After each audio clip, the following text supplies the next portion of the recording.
बिस्मिल्लाहिर्रहमानिर्रहीम। आप सभी को मेरा प्यार भरा सलाम। दुआ करती हूँ आप सब ठीक होंगे। मैं भी एकदम ठीक ठाक हूँ। रानी हुसैन ऑफिशियल में आप सभी को खुश आमदीद। और जिसने भी मेरे चैनल को सब्सक्राइब नहीं किया है प्लीज़ सब्सक्राइब करें, बेल आइकन प्रेस करें।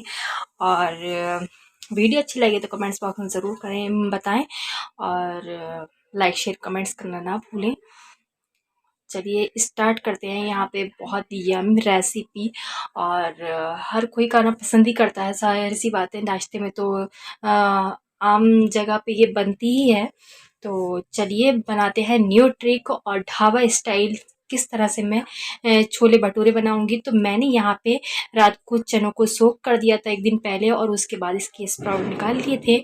और उसके बाद सबसे पहले यहाँ पे चनों को हम, जो काले वाले चने होते हैं, तो उसको हम बॉईल करेंगे। थोड़ा सा इसके अंदर पानी डालेंगे और साथ ही डालेंगे इसके अंदर हम नमक। तो नमक इतना डालना है कि यहाँ पे नमक जब डालें तो ये सोच के डालें, क्योंकि हमें मसाले में भी थोड़ा नमक लगेगा, तो ज़्यादा ना डालें। इसलिए यहाँ पे मैंने हाफ टेबल स्पून नमक का यूज़ किया था। और बस नमक डाल करके मैं इसके अंदर इसमें ले लूँगी 2 रिसिल। और ये 2 रिसिल के बाद अच्छे से कुक हो जाएंगे, गल जाएंगे। और क्योंकि ये 2 रात के भीगे हुए थे, 1 रात भिगोए थे, 1 रात मैंने इसको अंकुरित बनाने के लिए रख दिया था, तो ये इसी तरह से भीगे हुए थे। यहाँ पे मैंने फ्लेम कर दिया है ऑन। और ऑन करने के बाद सिर्फ मैं 2 रिसिल के बाद देखूंगी। और देखा तो एकदम यहाँ पे जो काले वाले चने थे, छोले यानी, तो वो एकदम गल चुके थे। ये देखिए मैंने आपको दिखाया, ये गल चुके। ये पानी बिल्कुल भी हमें वेस्ट नहीं करना है, इस पानी में ही सारा मज़ा होता है और प्रोटीन भी इसी के अंदर आ जाता है। तो इसको फेंकने की ज़रूरत नहीं है, क्योंकि वॉश पहले से थे हमारे छोले। तो उसके बाद में यहाँ पे मसाले बनाने की तैयारी करने लगी थी। तो यहाँ पे मैंने छोटी साइज़ की ली थी 4 अनियन और 5 टमाटो, 3 हरी मिर्च। अगर आपके पास बड़ी साइज़ की है तो आप 2 ही लीजिएगा। और ये छोले 250 ग्राम थे। उसके बाद जितने भी हमें प्याज, टमाटो और हरी मिर्च है, उसको हम इस तरह से बारीक बारीक चॉप कर लेंगे, ताकि जब हम ग्रेवी बनाएं छोले की तो उसमें आसानी हो।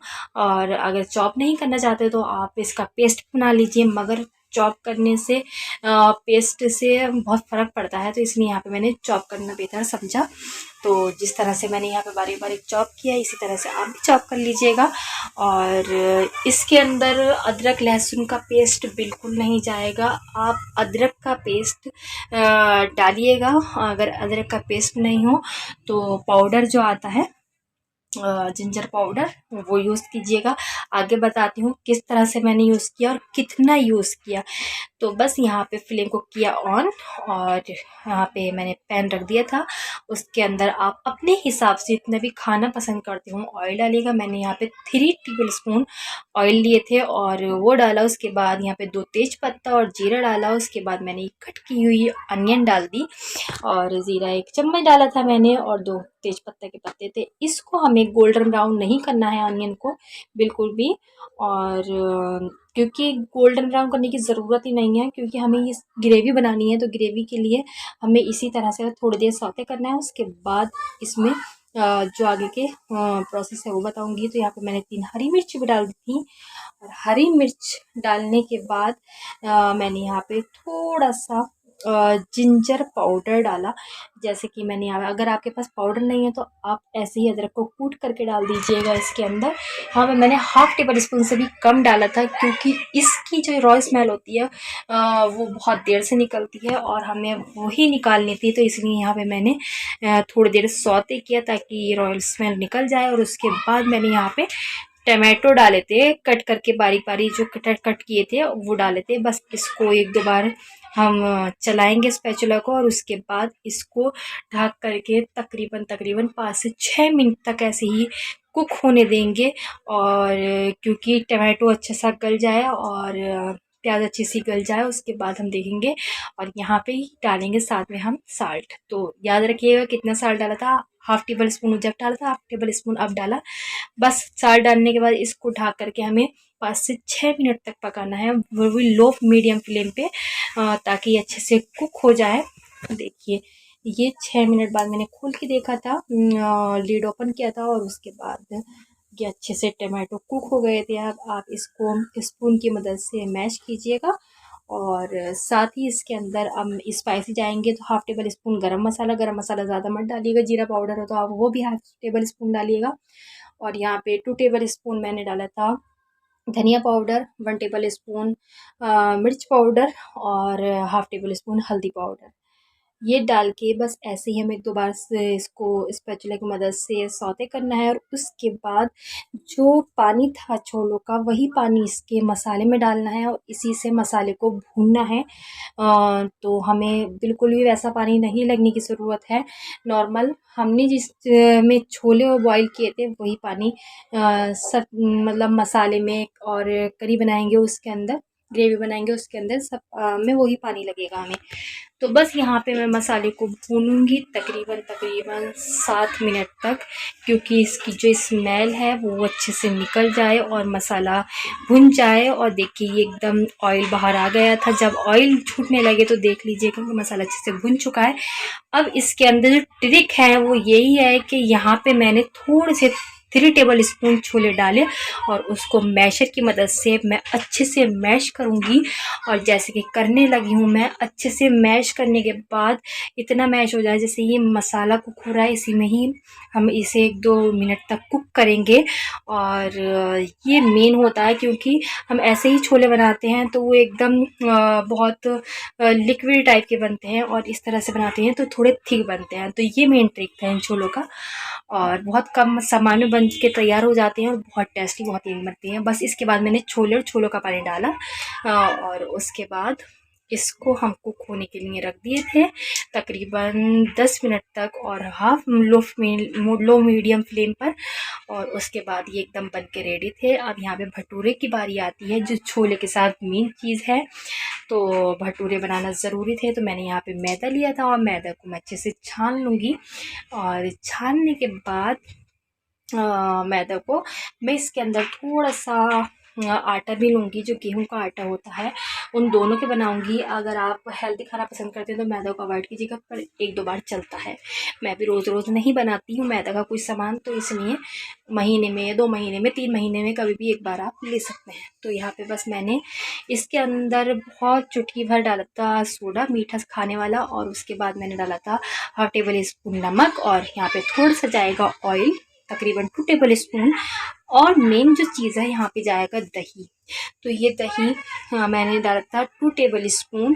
अगर आपके पास दही का पानी या आपके पास छाछ है तो आप उससे भी इसका डो लगा सकते हैं। बस सब चीज़ों को अच्छे से हम मिक्स करेंगे और मिक्स करने के बाद इतनी देर तक मिक्स करना है ताकि ऑयल और दही और नमक वगैरह सब अच्छे से मिक्स हो जाए। उसके बाद इसका हम डो लगाएंगे और याद रहे डो इस तरह से लगाना है आपको कि ना ज़्यादा सख्त हो ना ज़्यादा नरम हो। जिस तरह से हम नॉर्मल चपाती बनाते हैं बस उससे थोड़ा सा नरम रखें, ज़्यादा सख्त नहीं हो, वरना भटूरे अच्छे से बन नहीं पाते, एकदम से कड़क हो जाते हैं। और इसीलिए हमें नरम बनाने हैं तो हमें डो भी नरम ही लगाना पड़ेगा। तो बस यहाँ पे डो लगाने के बाद इसके ऊपर मैं ऑयल लगा के अच्छे से और उसको 10 मिनट तक साइड करके रख देंगे। और 10 मिनट के बाद देखेंगे, बने रहिएगा मेरे साथ। तो बस 10 मिनट बाद यहाँ पे मैं देखने लगी थी तो देखिए कितना नरम सॉफ्ट एकदम मलाई जैसा डो बन के रेडी हो चुका था 10 मिनट बाद। और उसके बाद बस यहाँ पे थोड़ी सी मैदा लेंगे और इसकी लोई बनाना स्टार्ट करेंगे। जितने भी आपको बड़े या छोटे साइज चाहिए उस हिसाब से आप लोई बना लें। मैं थोड़े बड़े भटूरे बनाने की कोशिश कर रही थी और मैंने बनाए भी, तो आप बने रहिएगा। यहाँ पे ले लेना है कोई भी कढ़ाई या पैन, उसके अंदर डालना है ऑयल और ऑयल को हमें करना है गर्म। ज़्यादा हीट नहीं हो, थोड़ा ही हो, और ताकि भटूरे एकदम डालें तो जले नहीं, इस बात का ध्यान रखें। अब इसको करेंगे बेलना स्टार्ट भटूरों को। तो भटूरे बेलने के लिए ज़रूरी है कि हाथ का जो प्रेशर है थोड़ा कम दें, क्योंकि जितना प्रेशर जल्दी देते हैं उतना ये सिकुड़ते हैं। इसके अंदर रहती है मैदा, तो ये आपको याद रखना है कि बहुत ही नॉर्मल हाथ से इसको बेलते जाना है। इसी तरह से आपके भटूरे टूटेंगे ना, फैलेंगे ना, अजीब आकार में बनेंगे, गोल आकार में बनेंगे। बस आपको जो है ना हाथ को अच्छे तरह से चलाना है और उसके बाद ऑयल हो गया था गर्म। और यहाँ पे मैं बनाने लगी थी भटूरे। तो बहुत टेस्टी, बहुत यम्मी बने थे ये, और बहुत सॉफ्ट बने थे एकदम। तो आपको दिख ही रहा होगा किस तरह से बन रहा है ये। तो बने रहिएगा एंड तक, आपको फाइनल लुक भी दिखाऊंगी मैं।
सारे भटूरे मैंने बना लिए थे और आ गई थी अब बारी डिश आउट करने की। तो सर्व करने लगी थी मैं यहाँ पे छोलों के अंदर। आप चाहें तो हरा धनिया डाल सकते हैं, पर मैं गार्निश जिस बाउल में निकाल रही हूँ उस पर ही करूँगी, क्योंकि मुझे ज़्यादा सादा ही ऐसे खाना पसंद है। ज़्यादा मुझे भी हरा धनिया वगैरह डाल के खाने की आदत नहीं है।